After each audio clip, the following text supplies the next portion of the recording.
عظیم المرتبت شخصیت کی وجہ سے آپ حضرات اب تک جمع ہیں، میں انہیں کو آپ حضرات کے روبرو کرنے کی جسارت کر رہا ہوں جو آبرو اہل سنت والجماعت مسلک دیوبند کے ترجمان، دارالعلوم کی خوبصورت پہچان، اسلام کے نقیب و خطیب عزیشان، مناظر اسلام حضرت الاستاذ جناب حضرت مولانا مفتی محمد راشد صاحب عالمی، استاد حدیث دارالعلوم دیوبند و نائب محتمل دارالعلوم دیوبند، میں حضرت کو انتہائی ادب کے ساتھ اس استقبال کے ساتھ دعوت خطاب دیتا ہوں۔ بڑی مدت میں بھیجتا ہے ساقی ایسا مستانہ، بڑی مدت میں بھیجتا ہے ساقی ایسا مستانہ، بدل دیتا ہے جو بگڑا ہوا دستور میخانہ۔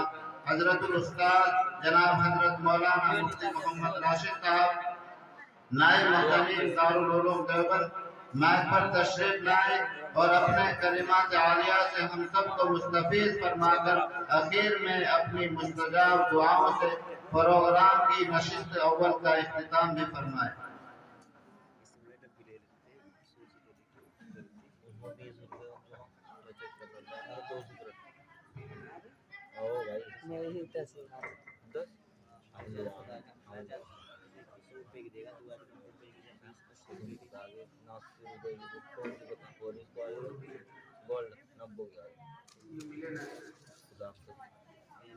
الحمدللہ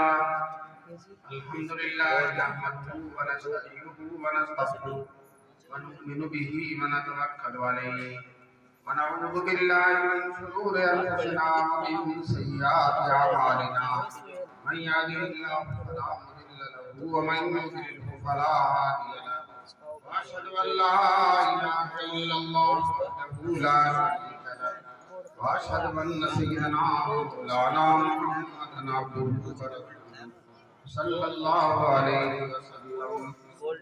اعوذ باللہ من الشیطان الرجیم، بسم اللہ الرحمن الرحیم، ومن یتوکل علی اللہ فہو حسبہ ان اللہ بالغ امرہ قد جعل اللہ لکل شیء قدرا۔ صدق اللہ العلی العظیم۔ آپ لوگ آ جائیے، قریب آ جائیے، دعا بھی ہوگی نا، بالکل آگے آ جائیے، کھڑے ہو کر آگے آ جائیے۔ واہ ماشاء اللہ۔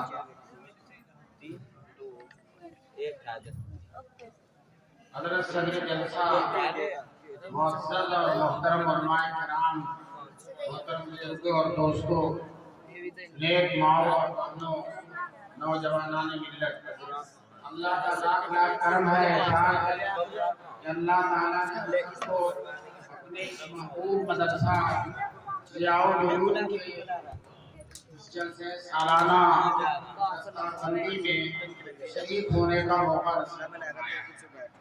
آپ حضرات ماشاءاللہ عشاء بعد ہی سے بیٹھے باتیں سن رہے ہیں، طرح طرح کی قیمتی باتیں آپ کے سامنے آئی۔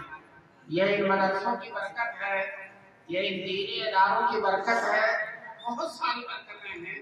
انہی برکتوں میں سے ایک برکت یہ ہے کہ ان مدرسوں کی وجہ سے اللہ تعالیٰ ہم سب کو ایسے ایسے علماء فراہم کر دیتے ہیں جن سے دیکھنے کے لیے، جن سے ملاقات کے لیے آدمی کو لمبے لمبے سفر کی ضرورت پڑتی ہے، اور ماشاءاللہ بہت سارے علماء ایک ہی جگہ اکٹھا ہو جاتے ہیں۔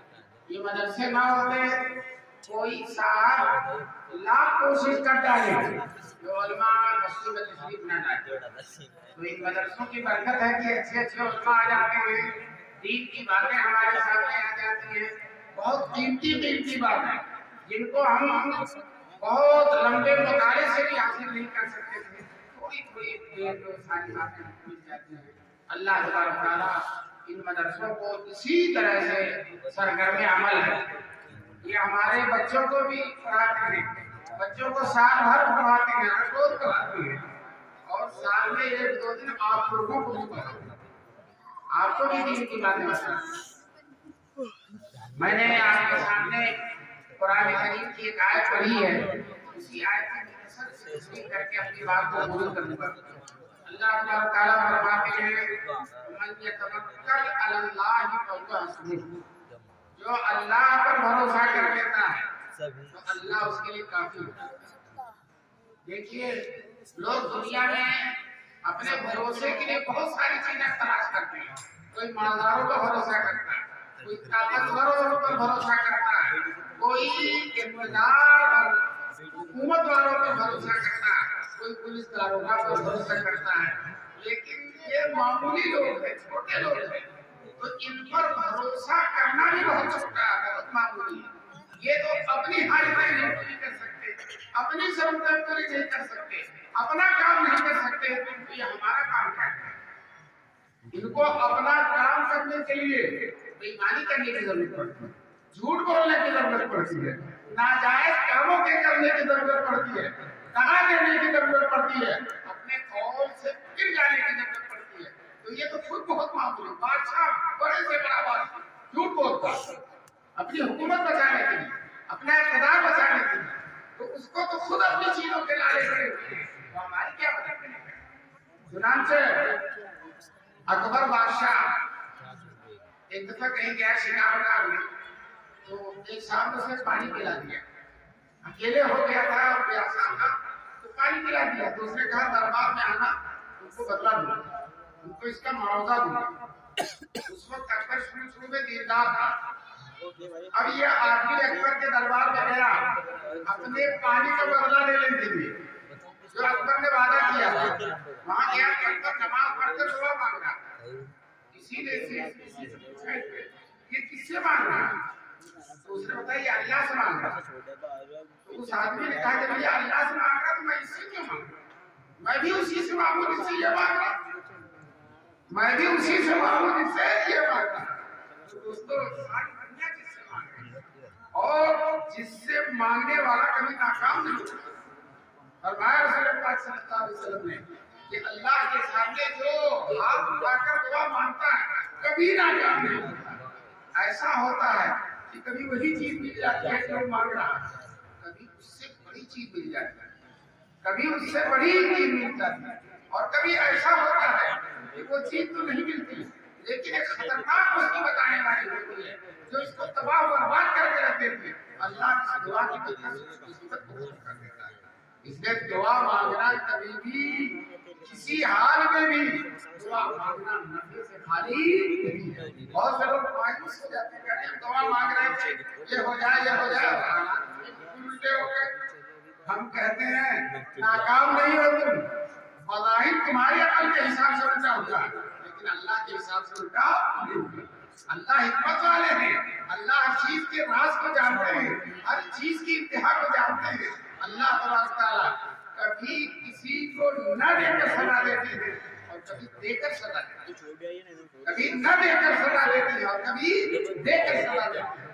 فرعون کو بادشاہت دے کر سزا دی، بادشاہت دیا اور دریائے نیل میں لے جا کر ڈبو دیا۔ ستار کو بادشاہت دی اور ختم کر دیا اللہ تعالیٰ نے۔ نمرود کو بادشاہت دی، بہت بڑا بادشاہ تھا، لیکن ایک مچھر سے کہا کہ اس کی ناک میں گھس گیا، مچھر ناک میں گھس گیا اور بھیجے میں کاٹنے لگا، دماغ کے اندر چلا گیا اور بھیجے میں کاٹنے لگا۔ اب فرعون نمرود بہت پریشان کرے تو کیا کرے، اور وہ مچھر کاٹتا تھا، کوئی اس کا علاج بھی نہیں، کوئی تدبیر بھی نہیں، تو اب کوئی سر پر اگر مارتا تھا تو مچھر اس دھکے کی وجہ سے کاٹنا بند کر دیتا، تو اب باقاعدہ ملازم رکھا گیا تھا سر پر مارنے کے لیے، اس کے سر پر مارنے کے لیے۔ اللہ نے بتا دیا کہ تیری یہی حیثیت ہے۔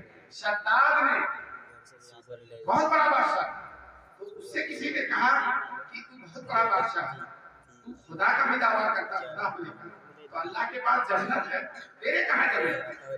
تو کہنے لگا میں بھی جنت بناتا، میں بھی جنت بناتا۔ چنانچہ اس نے دنیا کے سارے باغبانوں کو اکٹھا کیا، سارے مہمانوں کو اکٹھا کیا، سارے پھول بنانے والوں کو اور گلستہ بنانے والوں کو اکٹھا کیا اور کہا شاندار جنت بناؤ، ایسی جنت بناؤ کہ دنیا میں کہیں موجود نہ ہو، اور میں جب تک جنت پوری نہیں ہو جائے گی بن کر دیکھنے نہیں آؤں گا۔ چنانچہ کروڑوں اربوں خربوں کی دولت کر دنیا بھر کے ماہرین کو اکٹھا کر کے اس نے جنت بنا دی۔ جب جنت بن گئی اس کے نوکروں نے کہا چلو اپنی جنت کو دیکھ لو. چنانچہ گھوڑے پر بیٹھ کر ٹپ ٹپ ٹپ ٹپ جا رہا جنت دیکھنے. ابھی گھوڑے کے 2 پیر اندر ہے 2 پیر باہر. تب تک کسی نے آ کر گھوڑے کی لگام پکڑ لی. گھوڑے کی لگام پکڑ لی. اس نے کہا کون ہے؟ تیری ہمت کیسے ہوئی میرے گھوڑے کی لگام پکڑنے کی؟ تو وہ کہنے لگا وہ کہ جس کو پکڑتا ہوں چھوڑتا نہیں, جس کو پکڑتا ہوں چھوڑتا نہیں. میں ملک الموت ہوں, میں تو تیری جان لینے کے لیے آیا, یہی تیری جان لوں گا کہ تیرے گھوڑے کے 2 پیر اندر ہیں اور گھوڑے کے 2 پیر باہر ہیں. تو اپنی جنت دیکھ کے نہیں سکے گا اور تیری جان. چنانچہ وہی اللہ کے رحمت, وہی اللہ کے موت کے فرشتے نے اس کی جان چھین نکالی. شاعر نے کہا بنالی شوق میں سردار نے, بنالی شوق میں سردار نے جنت میں نہ سمجھا میں نے جنت کے قابل ہوں, میں جنت میرے قابل ہوں. سر شیطانوں کے لیے جنت نہیں ہے, مغروروں کے لیے جنت نہیں ہے, گھمنڈ والوں کے لیے جنت نہیں ہے. جنت تو اللہ کے عاجزی کرنے والے ہیں, تواضع کرنے والے بندے جو جھکنے والے ہیں, اللہ کے حضور اٹھ کر رونے والے ہیں, اللہ کی عبادت کرنے والے ہیں, اللہ کے دربار میں استغفار کرنے والے ہیں, ان کے لیے جنت ہے. ان مغروروں گھمنڈیوں کے لیے جنت نہیں ہے. ٹھیک ہے, چند دن کی چاندنی ہے, 4 دن کی چاندنی ہے, خوب نعرے لگا لو, خوب گلشن اڑا لو, خوب جشن منا لو. 4 دن کی چاندنی ہے, پھر اندھیری رات. اور انشاءاللہ مومن یہاں بھی اس کے لیے اجالا ہے, قبر میں بھی اجالا ہے, اور میدان محشر میں بھی اس کے لیے اجالا ہے. دوستو مومن کی تو شان ہی عجیب ہے. رسول پاک صلی اللہ علیہ وسلم نے حدیث میں مومن کی مثال دی. یہ کہا کہ مومن اس پودے کی طرح ہے. آپ لوگ کھیتی باڑی کرنے والے ہیں, جب آپ گیہوں بوتے ہیں تو پتلے پتلے ہرے ہرے پودے آتے ہیں, اور جب ہوا چلتی ہے تو پودے ادھر گرتے ہیں ادھر گرتے ہیں, اور تو زمین پہ گر جاتے ہیں, پھر کھڑے ہو جاتے ہیں, گرتے پڑتے کھڑے ہوتے, یہاں تک کہ اللہ آ جاتا ہے اور اپنی منزل تک پہنچ جاتے ہیں. ہوا اس کا کچھ رکاوٹ نہیں سکتی. یہ مومن کی مثال ہے. آتے ہیں جھگڑے, حالات اس کے خلاف آتے ہیں, طبیعت کے خلاف آتے ہیں, جو چاہتا وہ نہیں ہوتا ہے. لیکن ایسا نہیں ہے کہ مومن برباد ہو جائے, مومن اکھڑ جائے, مومن نیست و نابود ہو جائے, ایسا ہوتا نہیں ہے. حضور نے مثال دے کر فرمائی, اور اللہ کے رسولوں کی مثال حضور نے فرمائی. سنوبر کا درخت, ارجن کا درخت ہوتا ہے, یہ ہلتا نہیں, نہ نیچے گرتا ہے, لیکن ایک دن جڑ سے اٹھ جاتا ہے, ایک دن جڑ سے اٹھ جاتا ہے. یہ اللہ کے دشمنوں کی مثال. بیٹھ کریں, گھمنڈ کے ساتھ کریں, طاقت کے ساتھ کریں, قوت کے ساتھ کریں, اقتدار کے ساتھ کریں, لیکن جس دن اللہ چاہے گا جڑ سے اٹھا کر. چنانچہ اللہ تعالیٰ نے قرآن میں عاد اور سمود کے بارے میں, بڑی طاقتور قوم ہے, بہت طاقتور, بڑی گھمنڈی تھی, بڑی مغرور قوم تھی, بڑی ظالم قوم تھی, کمزوروں کو ستانے والے قوم تھی. اللہ تعالیٰ فرماتا قُضِیَ دَابِرُ الَّذِینَ ظَلَمُوا وَالْحَمْدُ لِلَّهِ رَبِّ الْعَالَمِینَ. ظالموں کی جڑ ختم ہو گئی, اور اللہ کا لاکھ لاکھ شکر, اللہ خود کہہ رہا ہے. تو دوستو مومن کی انشاءاللہ جڑ ختم ہونے والی نہیں ہے. مومن تو اپنے منزل مقصود تک پہنچ جائے گا. ہمارے حضور صلی اللہ علیہ وسلم فرماتے ہیں کئی بتانے کو امت, وہ امت کیسے ہلاک ہوگی جس کے شروع میں میں ہوں. بتائیے, ایک بڑا عالم دنیا میں رکھ دیتا ہے تو برکت ہوتی ہے. جو ہے دارالعلوم دیوبند کی بنیاد اس شخص نے رکھی جس کے دل میں گناہ کا خیال بھی نہیں آتا. آج مدرسہ مقبول ہے کہ نہیں, مقبول ہے کہ نہیں؟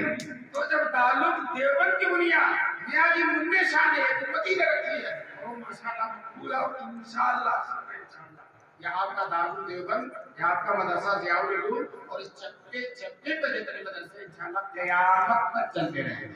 کب تک چلیں گے؟ قیامت تک چلتے رہیں گے. تو دوستو میاں جی منع شاہ نے جو ایک نیک بندے تھے انہوں نے بنیاد رکھی, اور انشاءاللہ مدرسہ قیامت تک چلے گا. تو ہمارے دین کی بنیاد, اسلام کی بنیاد ہمارے رسول پاک صلی اللہ علیہ وسلم نے رکھی ہے. جس طرح سے حضور کو کوئی دکھلا نہیں سکا, تو انشاءاللہ حضور کی رکھی ہوئی بنیاد جو اسلام کو کوئی ہلا نہیں سکتا. اسلام چلتا رہے گا. چنانچہ حضور فرماتے ہیں کئی فتح امت کیسے ہلاک ہوگی, آنا اول ہوا جس کے شروع میں میں ہوں, وہ مہدی اوسط ہوا جس کے درمیان میں مہدی ہوں گے.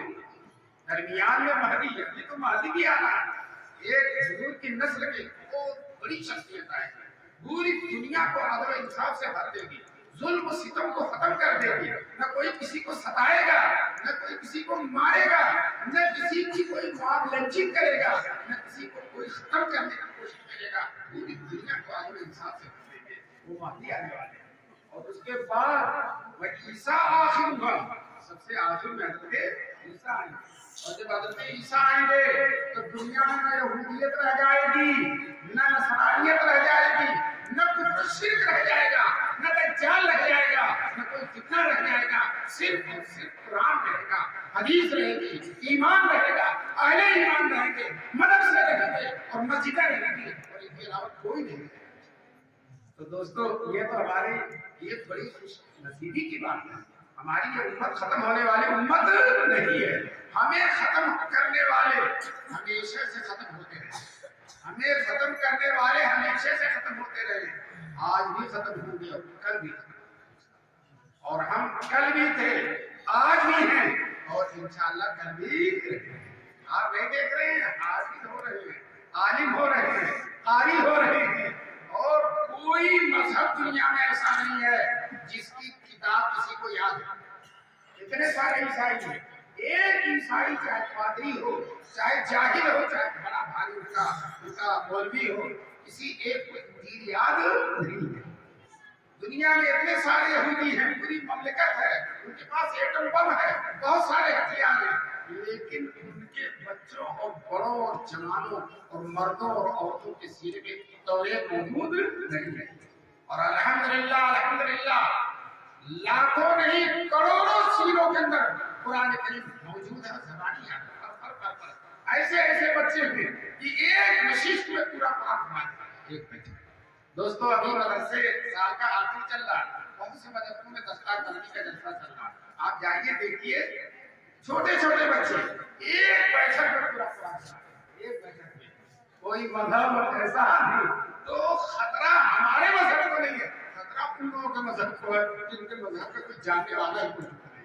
ہمارا مذہب تو لاکھوں کروڑوں لوگوں کے سینے کے اندر موجود ہے۔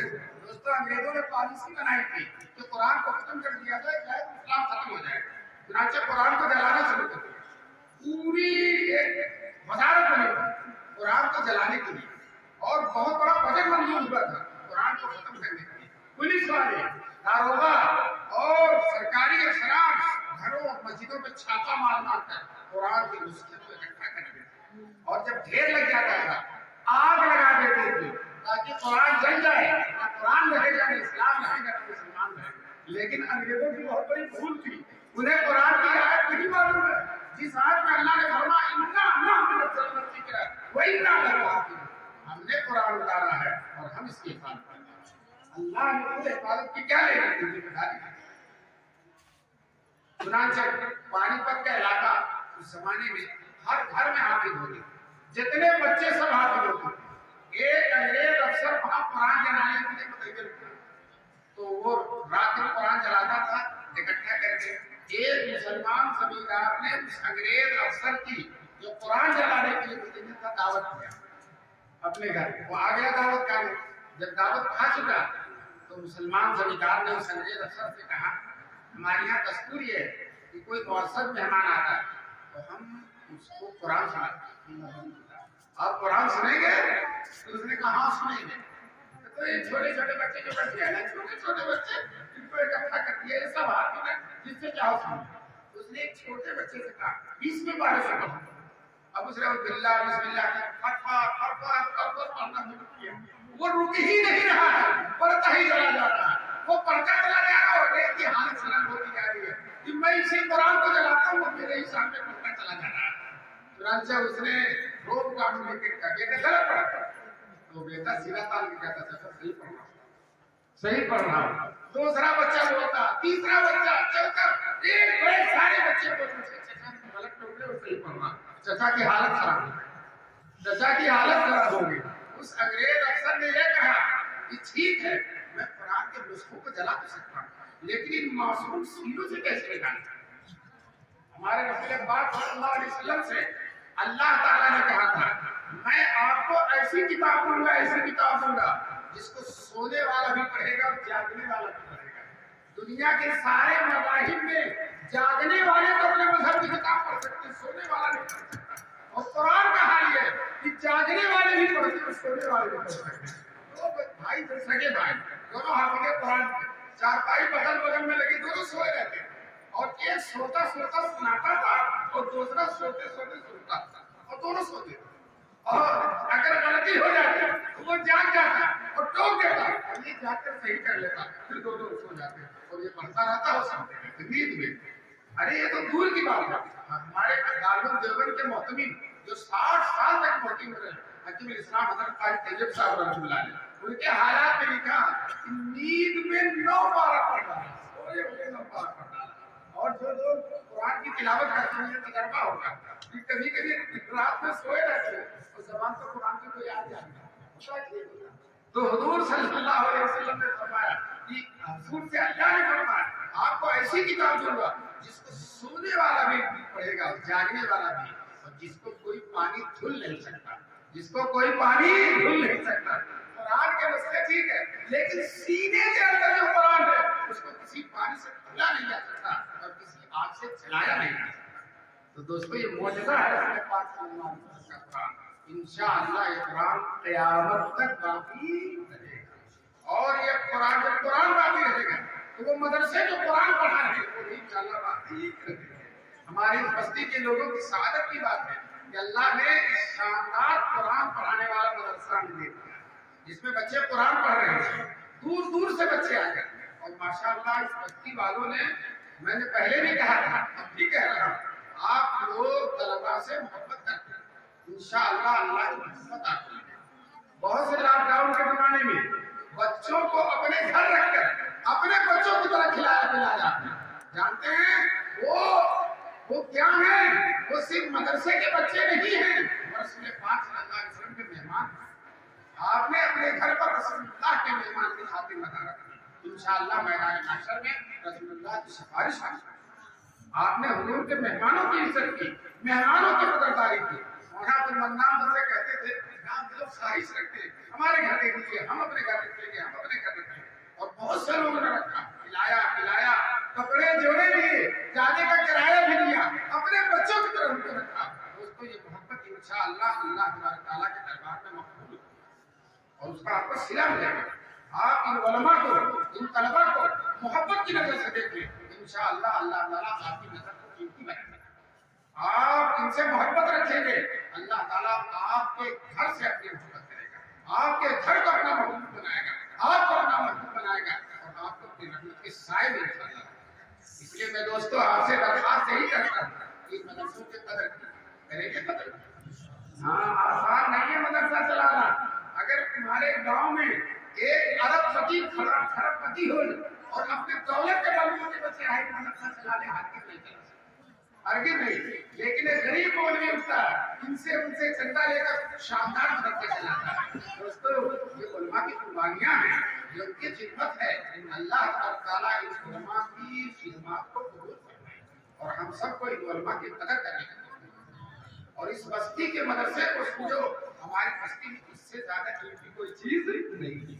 ہماری بستی میں مسجدیں ہیں تو اللہ کے گھر ان کا کیا مقابلہ، لیکن مسجدوں کے علاوہ اس مدرسے سے زیادہ قیمتی، اس مدرسے سے زیادہ سے اور گاؤں کی عزت کا ذریعہ جی کو کوئی کسی اور چیز کے نہیں جانتا، مدرسے کی مدد جانے گا انشاءاللہ۔ چنانچہ بچے جس گاؤں میں جائیں گے کہاں سے پڑھ کر ضیاء العلوم سے پڑھ کر آئے۔ آپ کا مدرسہ بہار میں بھی جانا جا رہا ہے، آپ کا مدرسہ یوپی میں بنگال میں بھی جانا جا رہا ہے، اسی جو ہے علم دین کی برکت سے اور اسی کی وجہ سے آگے گاؤں کی بھی شہرت ہے۔ میں آپ کو بتاؤں دیوبند اللہ نے اتنا مشہور کیا کہ دنیا میں لوگ پوچھتے یوپی کہاں ہے تو بتایا جاتا ہے جہاں دیوبند ہے، یوپی کہاں ہے تو بتایا جاتا ہے جہاں دیوبند ہے۔ بتاؤ دیوبند سے جی ایک سرکاری افسر آیا تھا، میں نے کہا ہمارے ملک کی عزت تاج محل سے نہیں ہے، لال قلعے سے نہیں ہے، ہمارے ملک کی عزت پارلیمنٹ ہاؤس کی ہے، ہمارے ملک کی پوری دنیا میں عزت دارالعلوم دیوبند کی، دارالعلوم دیوبند کی وجہ سے پوری دنیا میں عزت ہے۔ وہ دنیا کا ہر ملک جو ہے قدر کرتا ہے. برما فلاں فلاں فلاں. ابھی آسٹریلیا سے فون آ رہا ہے کہ ہم رمضان کے بعد داخلہ لے کے آ رہے ہیں. میرے پاس سعودی عرب سے فون آیا کہ رمضان کے بعد باپ نے فون کیا میں اپنے بیٹے کو لے کر آؤں گا اور جب تک بیٹے کا داخلہ نہیں ہوگا دیوبند میں تیار کروں گا, داخلہ کرا کے جاؤں گا. میری زندگی بھر کی تمنا ہے کہ میرا بیٹا غالب دیوبند پڑھے. جدے سے پڑھا ہے, آسٹریلیا سے آ رہا ہے, لندن سے آ رہا ہے, امریکہ سے آ رہا ہے, دنیا کے ملکوں سے آ رہا ہے. بتاؤ کتنا مقبول تو ہندوستان میں کوئی اور چیز ہی نہیں ہے.